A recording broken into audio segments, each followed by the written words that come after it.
From Korea to Germany. From Alaska to Puerto Rico. All over the world, the United States Army is on the alert to defend our country, you, the American people, against aggression. This is The Big Picture, an official television report to the nation from the United States Army. Now, to show you part of the big picture, here is Sergeant James Mansfield. Today, we have another story of a famous unit, the 82nd Airborne Division, sometimes known as the All-American Division. It is the unit that slugged its way up the Italian peninsula, dropped into Normandy on D-Day, and rushed into the breach during the Battle of the Bulge. It is a unit famous for its tough fighting men, and it is appropriate that we should honor it on this program of The Big Picture, dedicated to those who wear the blue badge, the combat infantrymen. Later in the program, Colonel Quinn will interview a regimental commander of the 82nd Airborne Division. We take you now to the office of Colonel William W. Quinn. How do you do, ladies and gentlemen? If you recall, last week we discussed with you the family of medals for heroism. We particularly stressed the Congressional Medal of Honor. We told you that statistic-wise, up till June in Korea, out of 71 medals of honor given, the man with the rifle earned 62. Well, this week, for a change of pace, we're going to talk about another type of infantryman, the paratrooper. We'll have an interview later on with a man who was a paratrooper. And so at this time, the Blue Badge proudly presents the 82nd Airborne Division.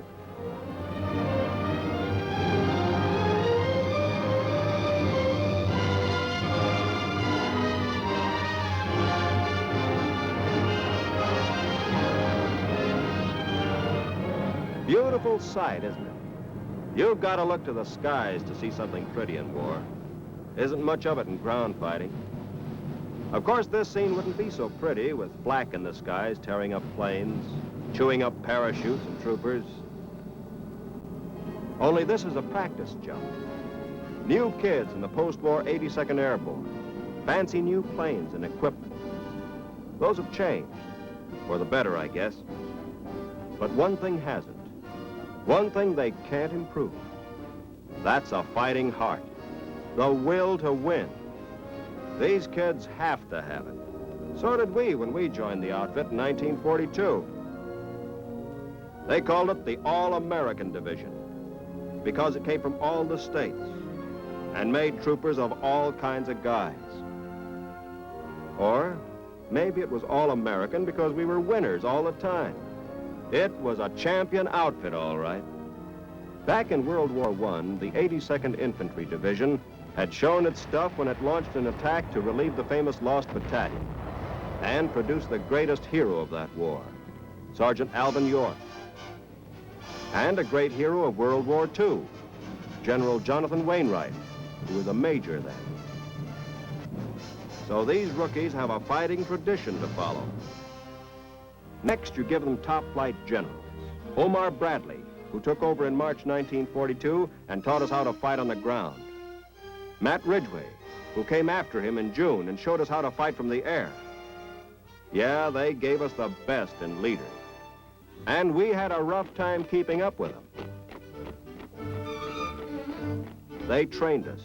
Brother, how they trained us was run and jump and climb and crawl, calisthenics, rifle range, shoot school, glider loading, practice jumps, crash landing. We took it for weeks and months. Training is continuous, the brass said. Continuous. It lasted from Fort Benning to North Africa, from Louisiana to the Sahara.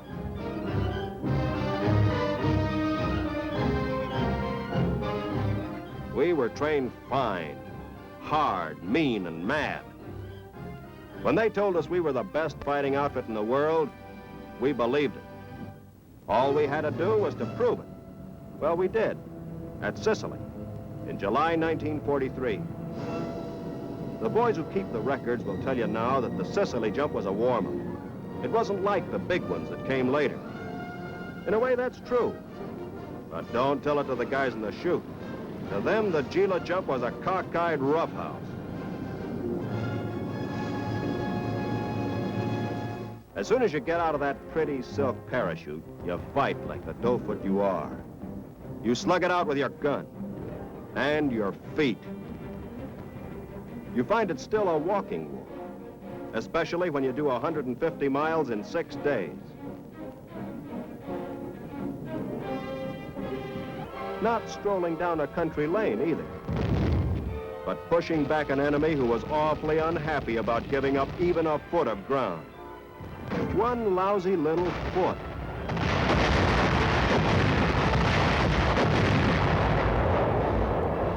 It was a rough initiation, but we'd proved airborne attacks would work. What's more, we'd saved the Allied beachhead. So they threw us in to save another. Jerry was trying to bust up our bridgehead at Salerno in September 1943. We dropped in to argue with him.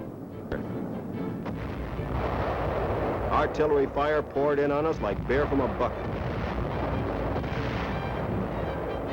They cut us off, but not for long. We plugged the cracks in our line and started to beat our way toward Naples. We led the way in on October 1st. They told us that officially we occupied Naples for 6 weeks. That's funny. Somehow during those 6 weeks of occupation, we sure did a lot of fighting.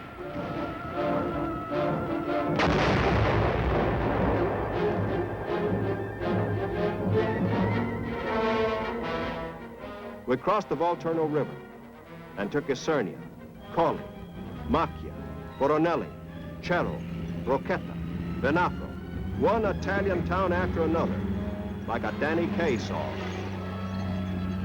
There were mountains, and there was mud, usually both. Of all the propaganda I ever heard, the line that got me sore was the one about Bella Italia, beautiful Italy. Instead of planes, we had mules, and glad to have them, too. The hills made moving supplies tough, and moving the wounded downright murderous. No one had it any tougher than the medics.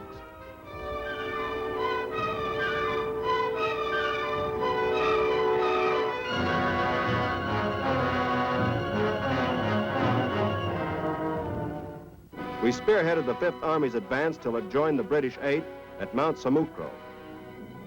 Then the division was shipped back to the British Isles, except for one combat team that was sent to a famous beach resort in January of 1944. It was a famous beach resort, all right, Anzio. Only you had no privacy. That beachhead was so small, Jerry could see everything we were doing and drop a shell anywhere he wanted. See what I mean? It wasn't our style to sit still. We sent out raiding parties to annoy the Krauts. But mostly it was trench warfare, keeping Jerry from pushing us off the beach. It was kind of monotonous. Never too monotonous.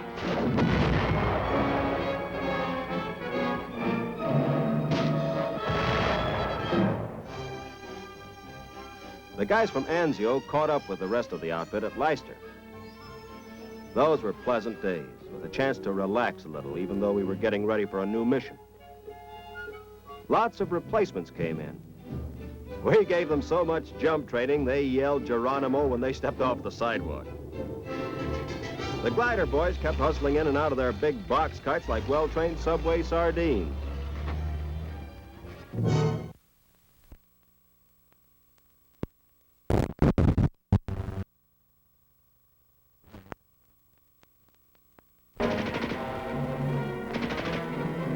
A battalion against a regiment. Dough feet against army. We won, of course. The Nazi drive was played out. It was our turn. In January 1945, we cracked the Siegfried Line, just to start the new year right. Then somebody remembered we were due for a rest.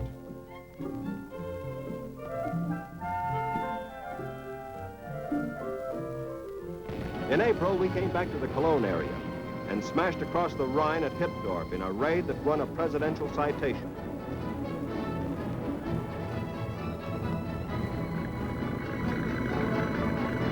All the Allied armies were tearing across Germany like Sunday drivers. When we crossed the Elbe at Bleckheath, we could see the finish line at last. But on May 3rd, at Ludwigslust, we won the super jackpot in Heine's. 145,000 live ones of the German 21st Army, handed to us wrapped in cellophane by their commanding officer, General von Tippelskirch. No wonder our adding machines broke down. Imagine a division of 15,000 troopers taking in an army, a whole army that had everything, from armor to everything. They really scraped both ends of the barrel to keep the war going. But there was no fight left in these Joes. The Nazi bully had hollered uncle. Well, the war was over. From fighting, we switched to parading. General Eisenhower chose us as the American Honor Guard for Berlin. Yeah, we were a snappy-looking bunch, but we never marched better than we did that day in January 1946 in New York City, when General Jim gave us...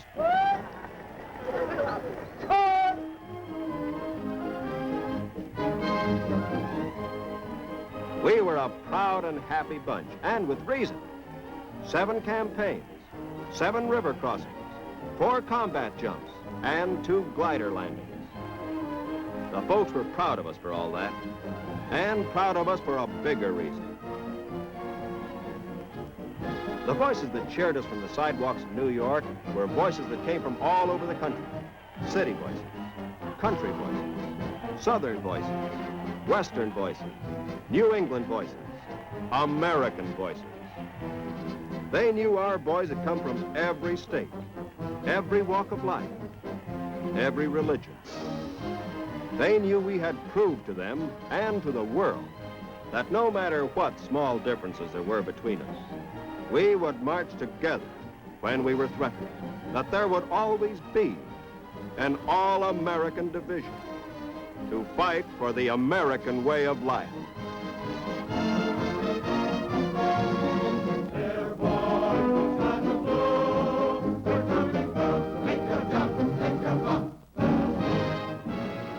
We have with us today Colonel Robert Weinecke of the 82nd Airborne Division. In all probability, you saw him in some of the scenes you've just witnessed. Bob, mighty glad that you could come with us today, and incidentally, where's your hometown? Oh, I come from Glencoe, Illinois. That's just outside of Chicago. Well, was I correct in my statement that you were with the 82nd Airborne? I sure was. I was with them from the first time they were organized until they paraded up the 5th Avenue in New York in 1946. Well, what jobs did you have during all that time? Well, I was the division supply officer. I was the division operations officer, and later the chief of staff, and also I've been one of the battalion and regimental commanders. Well, you covered the waterfront with the 82nd, didn't you? I sure enjoyed it. Bob, I'm sure you understand the purpose of our program. We're attempting to gain recognition for that man with the rifle. But in that connection, I'd like to ask you, what is the basic difference between the paratrooper and the conventional infantryman in the regular infantry division? Oh, there's none. They're exactly the same doughboy. They have the same equipment, they've got the same rifle, and they're all operating on the same basis, except the parachutist jumps out of an airplane on occasions. Well, what type of specialized training do they get?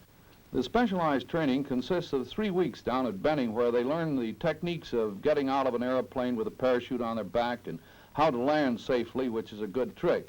And also, of course, loading and lashing of their equipment in an airplane.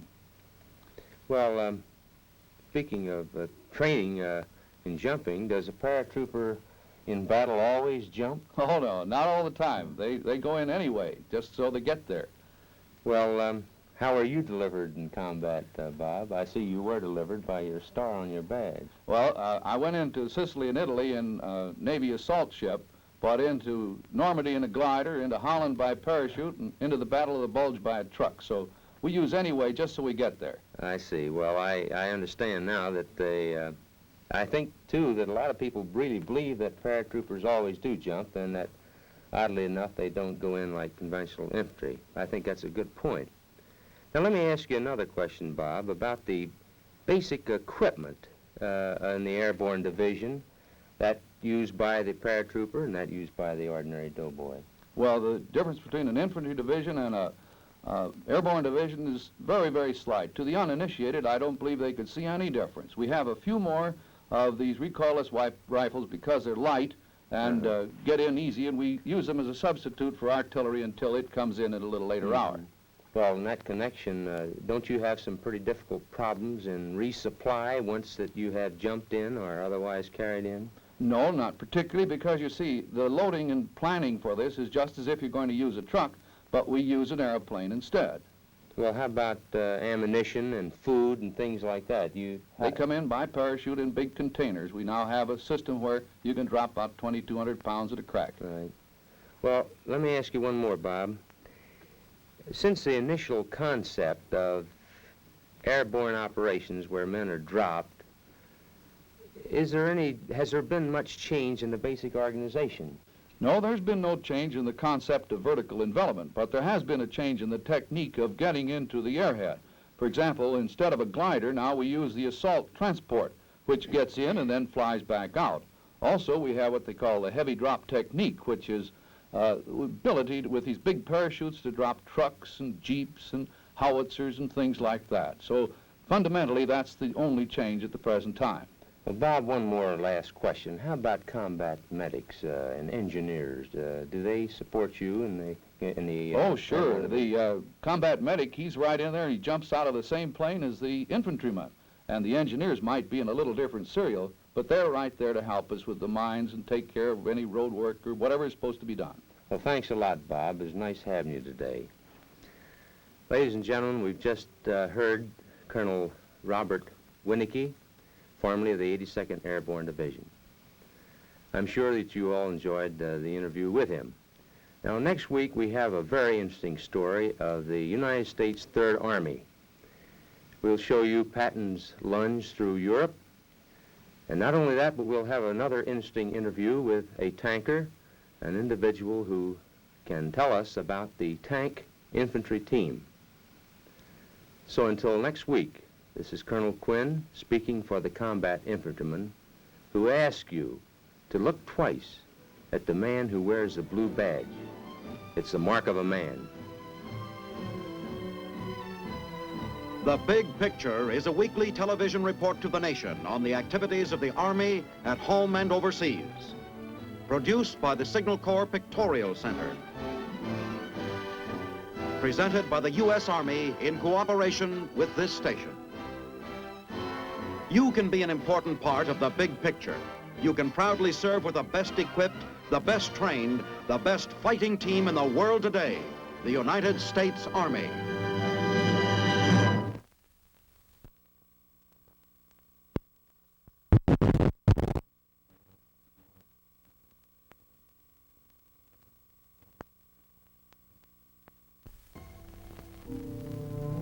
We had a feeling about our next operation. It had the word B-I-G, big, plastered all over it.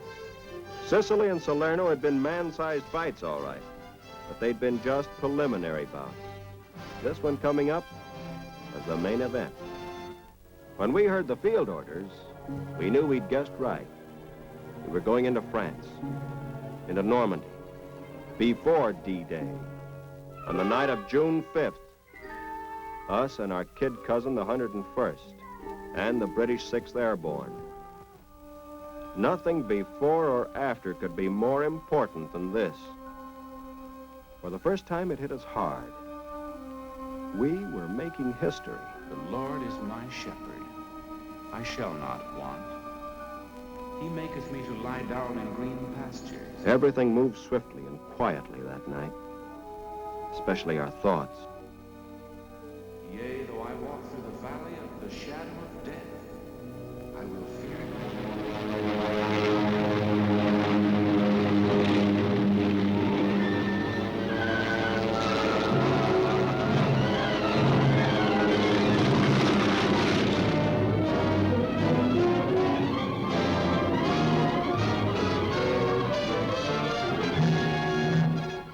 We were dropping into the backyard of Hitler's West Wall. Our mission was to keep the Germans from knocking out our troops who were coming in on Utah Beach.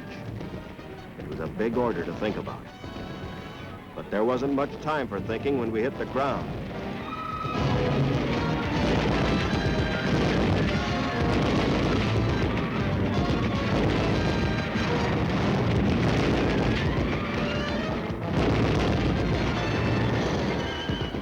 The jump had scattered our men, and we're outnumbered 4 to 1, even after our glidermen joined us.